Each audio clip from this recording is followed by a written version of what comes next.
Bumalik ng siglat-sigasig ng bayan pagkatapos ng 2 taong pagkakakulong sa sarili nating mga tahanan dahil sa kamandag na dala sa atin ng pandemyang COVID-19.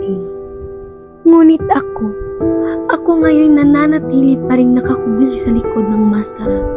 Maskara na kung saan nakatago lahat ng mga mapait at kalunos-lunos na pangyayari sa aking buhay.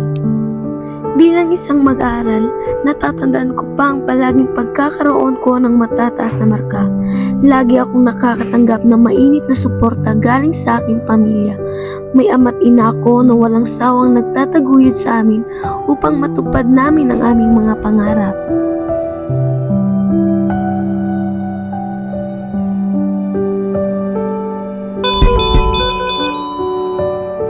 Ngunit sa kasamaang palad, sila ay napabilang sa mga taong sumakabilang buhay dahil sa nakakamatay na sakit na COVID-19.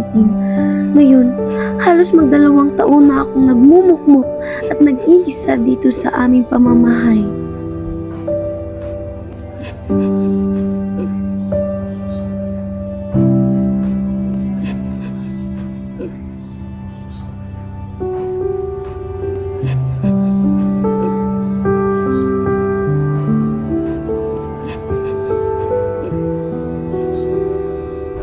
Dahil sa pandemya, natuto akong maging matapang at harapin ang buhay ng mag-isa.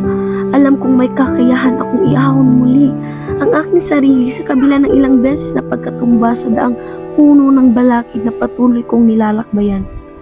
Alam kong kaya ko pang bumangon kahit na ilang beses nang nahulog ang aking dignidad at sexualidad sa lugmok na bangin. Alam kong may kakayahan akong maitataas muli ang antas ng aking moralidad.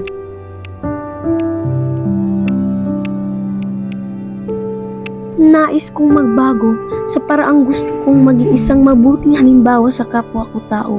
Nais kong ipakita sa buong mundo na ang kabataang isang katulad ko ay may kakayahan sa pagdala ng ilaw at liwanag sa mundong kay dilim na kinaroroonan natin. Nais kong patunayan na sa ating sarili nagsisimula ang pagsinag at pagsikat ng araw na gagabay sa ating tungo sa pagbabago.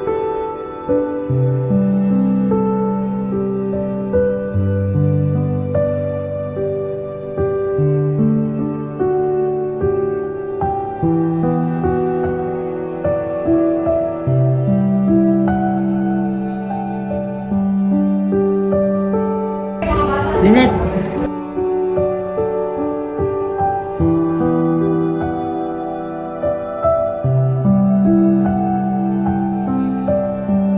Lynette!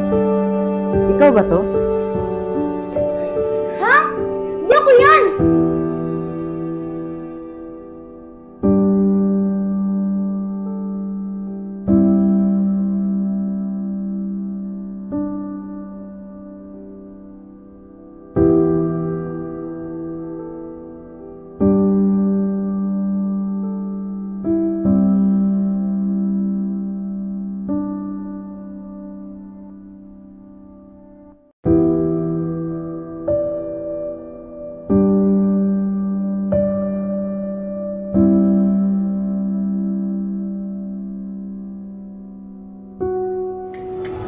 Ba't mo kasi pinakita yung video?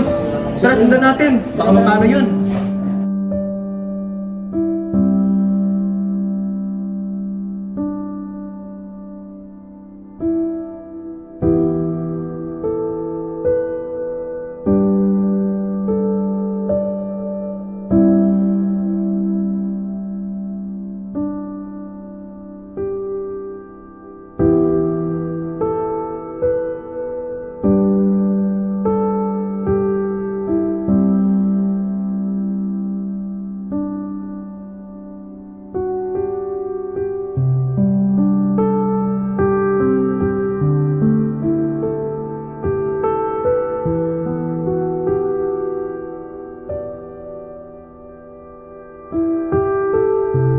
Gamit ang aking tiyagat sipag kasabay ng talino at kakayahan, alam kong maaabot at mapagtatagumpayan ko rin ang aking inaasam-asam na mithiin.